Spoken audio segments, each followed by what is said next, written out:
I'm pleased to have as our guest Mr. Galen Winsor from Richland, Washington.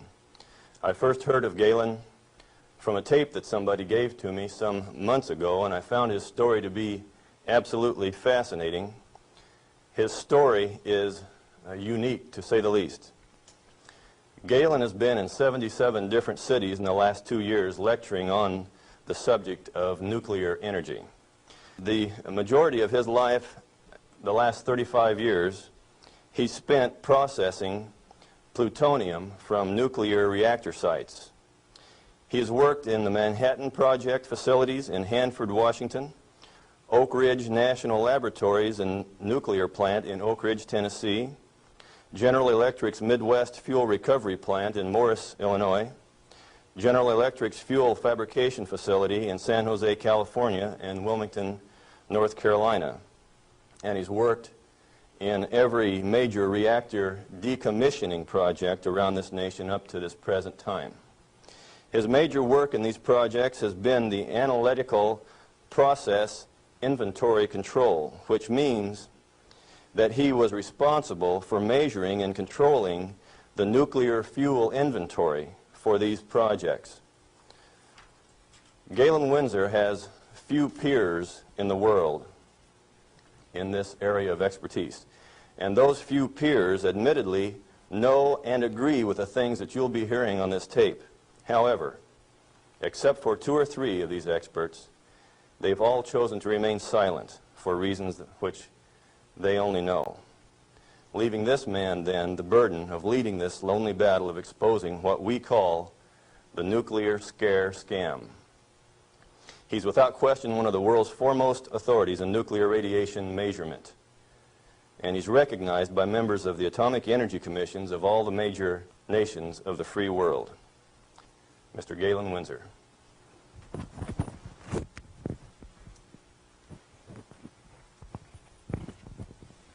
God bless you. Thank you, Ben.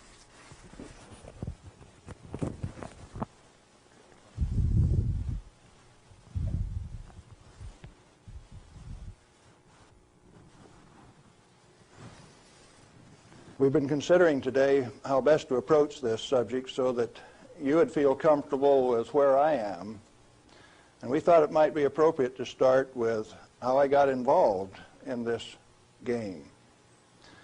Now, in 1945, I was a Navy radioman out in the Pacific on a destroyer aimed for Japan.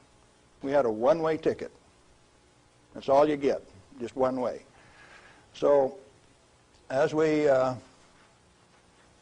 were becoming proficient at our business of fighting war, the Manhattan Project caught up with us and did a job. Now, the weapon that was dropped on Hiroshima, Japan in August 6, 1945 was a U-235, fully enriched U-235 weapon, where the material was separated and purified in Oak Ridge, Tennessee. The one that was dropped August 9th on Nagasaki was a plutonium weapon made at Hanford. But to those of us out in the Pacific, it was quite interesting. It had a ticket on it that says, "You get to go home." I was impressed. Now, I was stuck out on Guam after the hostilities quit and was running a radio broadcast that communicated with 4,500 ships west of Pearl Harbor. Quite a few to listen to every dot and dash that I made. So I was used to having people listen to me. They couldn't see me, but they could sure hear me. I had all of the good messages that were to come to them. Fleet movements to Red Cross messages. They came along one day and says, "We'd like to have radiomen to go down to Anahuac for the atomic bomb tests." Not me. No way. I want to go home. So they went through and they took every third radioman to go to Anahuac. I didn't go. They let me come home. But I wanted to go home. I had a driving need within me that says, hey, that big firecracker, I want to know how it works. I want to know everything about how it works. So, back to the ranch in Nevada where I grew up and stacked hay all summer, gained back the 40 pounds that I'd lost out there in the islands. Into Brigham Young University the fall of '46 in chemistry classes. Dr. Joseph Nichols could make an old farm kid like me love chemistry. I hadn't had any chemistry in high school, but the way Joe Nichols taught it, I wanted to know. So chemistry it was. And some neat guys like Carl Eyring taught me physics. And along in '47, I ran across a cute blonde from Richland, Washington. Now, this girl had been telephone operator for General Leslie Groves and Dr. Enrico Fermi on the Manhattan Project. She got to put through the calls to Franklin Delano Roosevelt for these guys, so she talked personally to FDR. And she told me some of the stories like you've never heard. She says, oh, in those canyons, great things are done. This cowboy from Nevada couldn't even imagine what she was talking about. Well, in 1947, after we were married, I ran until she caught me. I wasn't going to get married anyway. I wanted to get my education. I had to get on with this thing. And so we went to Richland, Washington for the first time in September of 1947. I saw that those buildings she was talking about were there. 1,000 feet long, 11 stories high, 5 of them below ground. Tremendous things. And people all over. Camp Hanford in those days was a whole army camp just there to secure that place, to provide security. Thousands of soldiers. You move around out in the desert and up out of a foxhole would pop a soldier with a gun in his hand. There wasn't any horsing around. It was all business. Back to school. In 1950, I applied for a job up there before I had graduated, and they were in such bad need of chemists, I had a job before I had my degree. And so the last year of my chemistry, mostly English, I did on a bus, riding 25 miles to work in the morning and 25 miles back at night. And I did advanced grammar and business writing and all of those things on that bus.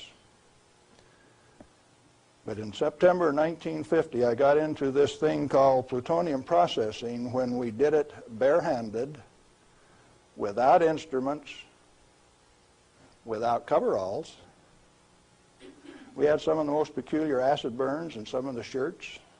And I found one of those the other day. It's got acid burns all up the front of it. Plutonium on it, too.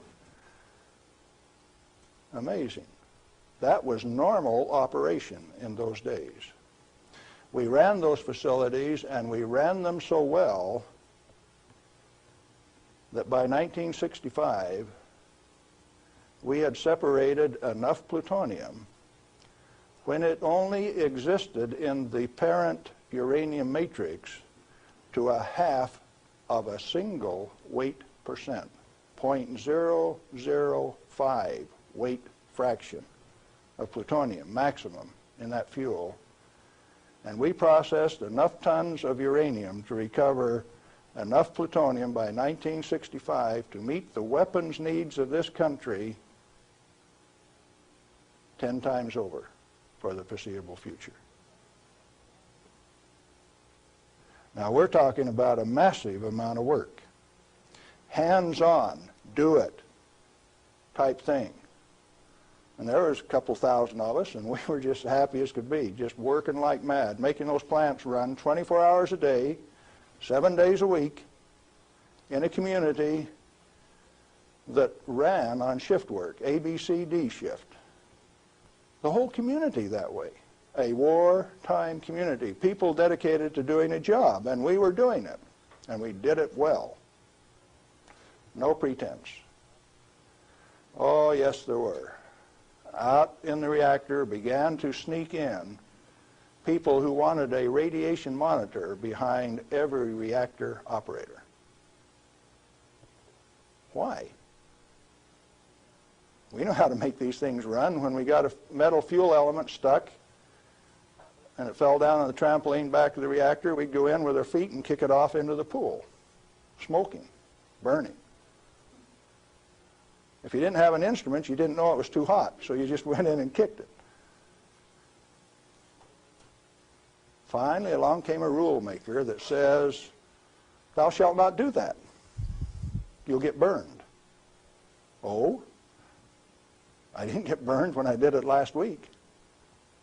But you exceeded the limit. Well, where did this limit come from? Turns out that in 1934, the International Commission on Radiation Protection fabricated a limit for X-rays.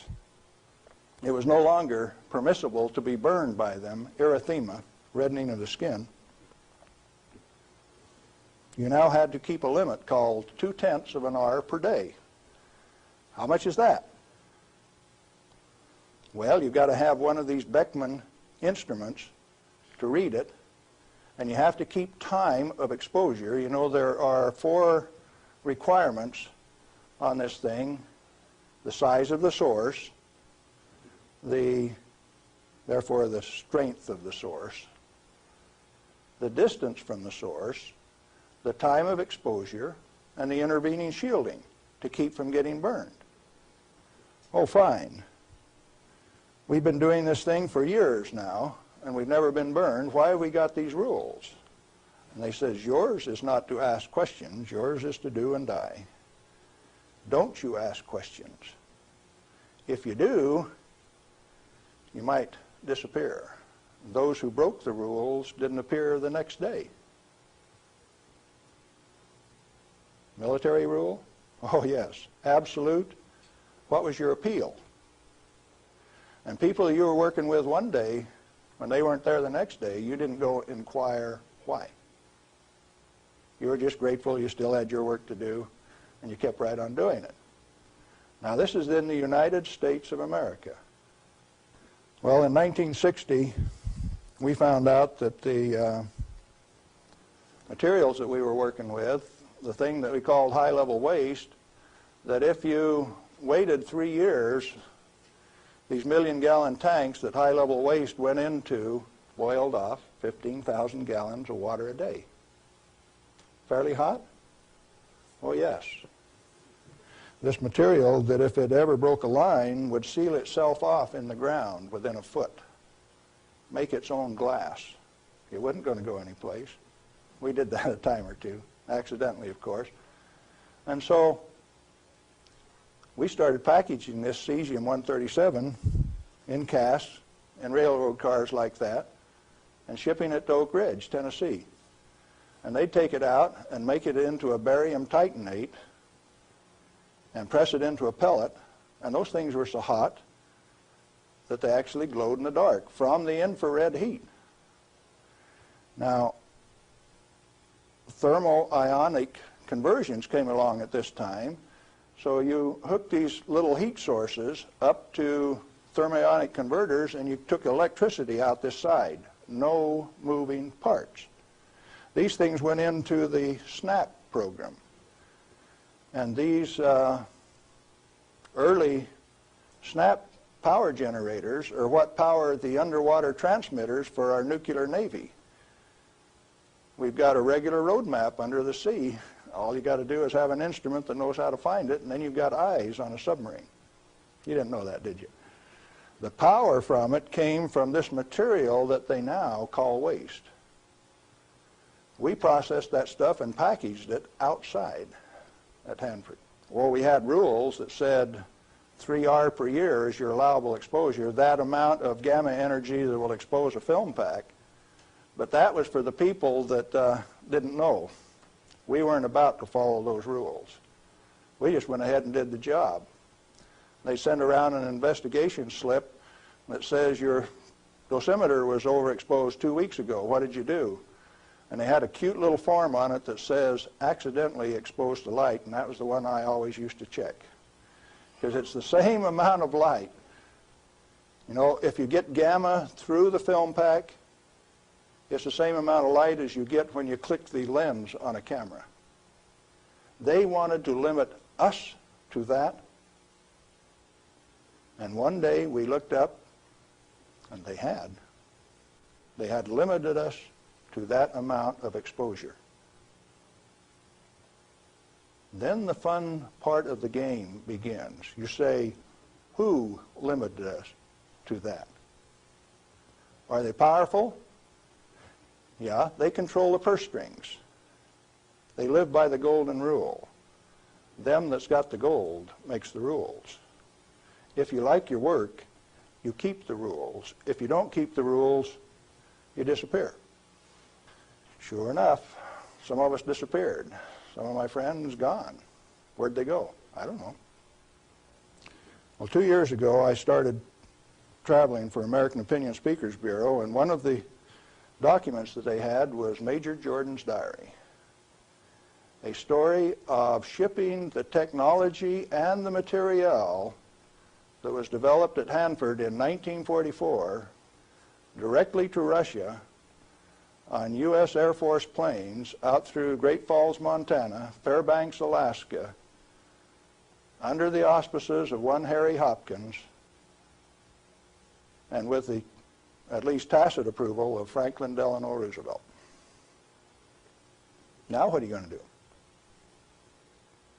That thing that we had been doing and feeling so good about had been shared at no expense with Russia. You go back and you check the record and you find Russia did not develop their own nuclear atomic weapon until 1949, even when we supplied them the material and the knowledge. 4 years after we touched them off at Hiroshima and Nagasaki. We weren't happy with that.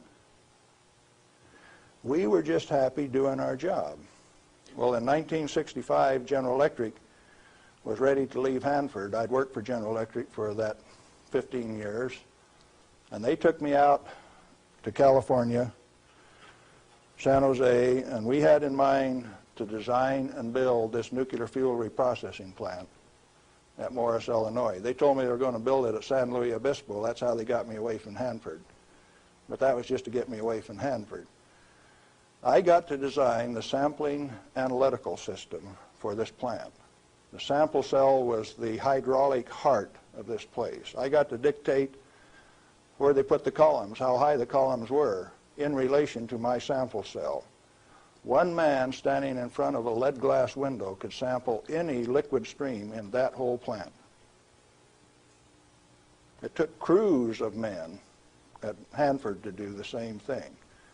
I wasn't happy with that, so I built an efficient system. I got to design that. I got to build it. Conceptual design, detailed design, build it, operationally test it. And in 1973, they says, forget it, friends, you don't get to run it. We had 170 tons, metric tons of spent fuel stored in the basin. And the then President of the United States, do you remember who it was? Jerry Ford.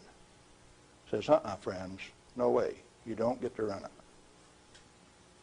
That's when I started to kick over the traces.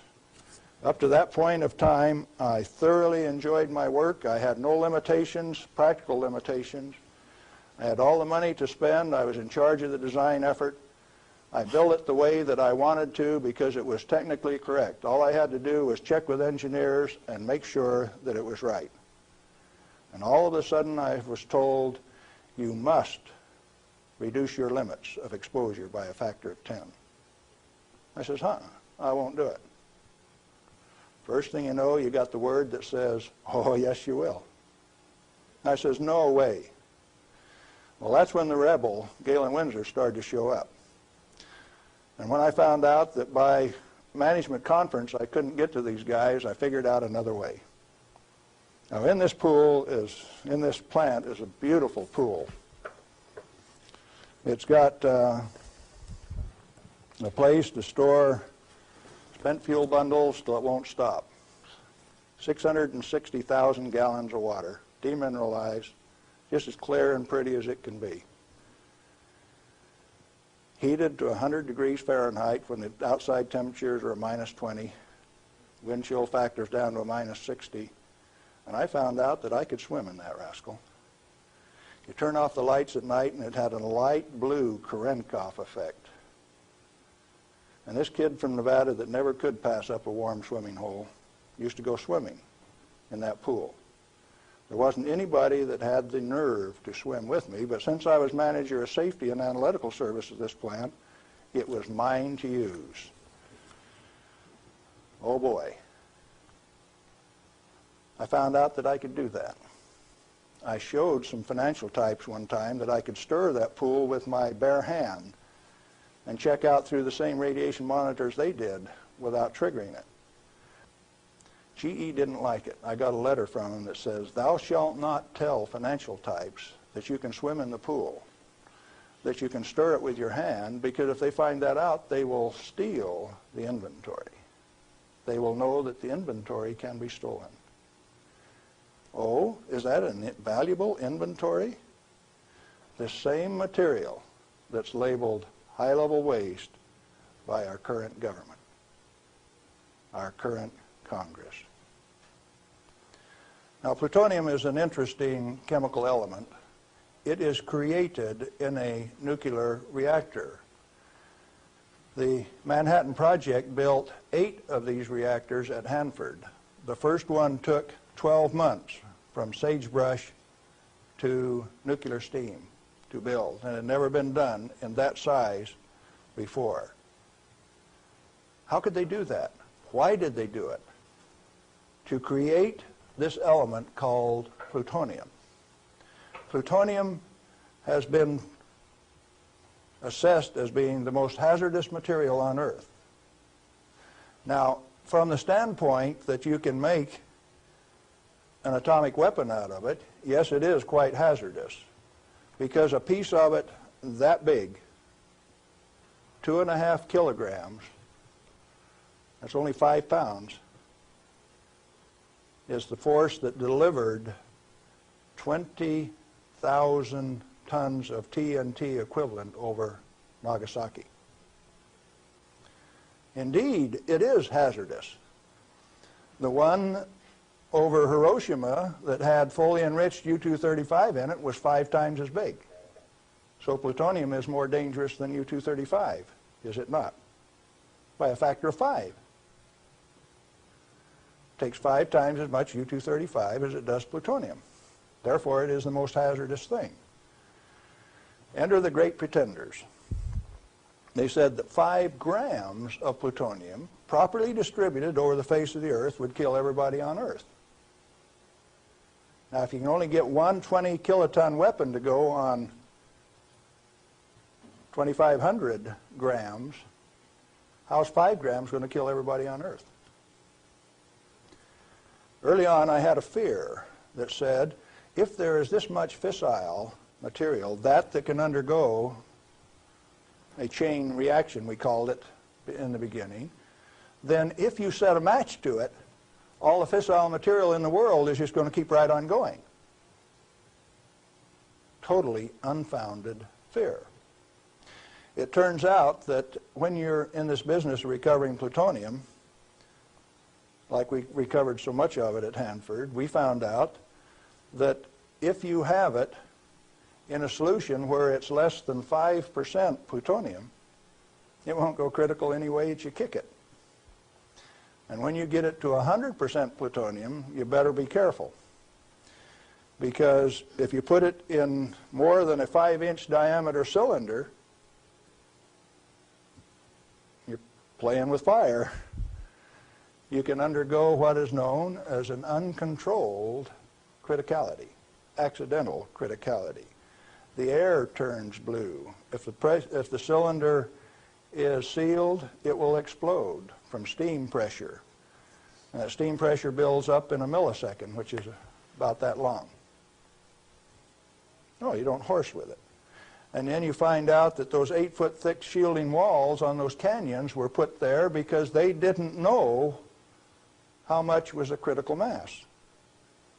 They says, if we make a mistake, we don't want to die, so we will provide the shielding. And so this shielding thing started for no other reason than they didn't know what was a critical mass. Well, through the years, we got pretty good at telling what a critical mass was. And I have worked in a plant where I had half a critical mass in this hand, barehanded, dressed in street clothes, half in this hand, wearing a lab coat, and I'd put this half in a pocket on this side and this half in a pocket on this side and walk down the hall. If those two ever got together, there would be a blue flash. They never got together because I was in between them. And we do that every day. And each half had to meet definite dimension characteristics. And so we'd take them down and pass them one half at a time, and they'd measure it and say, yeah, that one will pass. And then we'd pass them the other half, and that one will pass too. But they were carefully put in separate bird cages so they couldn't get together accidentally. Well, those of us who worked with it enjoyed it. We knew what we were doing. We worked at it. When the President of the United States decided not to operate that fuel reprocessing plant, I started scrambling to find out what was going on. Many things had been done in the name of health and safety. Don't get burned. You got to have a safety record. You have to be safer than anybody else. We were already safer than anybody in the whole world. Well, you can't afford to get burned with this. You've got to enforce the limits. You've got to keep it. And I says, hey, that's not what the ball game is at all. I'll bet you the ball game is something else. And in 1982, when the Congress passed the Nuclear Waste Policy Act of 1982, a guy by the name of Mo Udall, I don't know whether you people in Arizona have ever heard of him or not, authored that bill. It's called the High-Level Waste Disposal Act of 1982. The material he called waste is the reusable uranium fuel that I had been working on for 32 years. Needless to say, Mo Udall and I do not agree on whether that material is waste or not. The name of the game then is who owns the plutonium and how much is it worth? The government says bury it 3,000 feet deep in basalt, and we'll hold a contest among the states to see who gets to bury it. Oh? Why do you want to bury it? Did you ask the owners? Who is the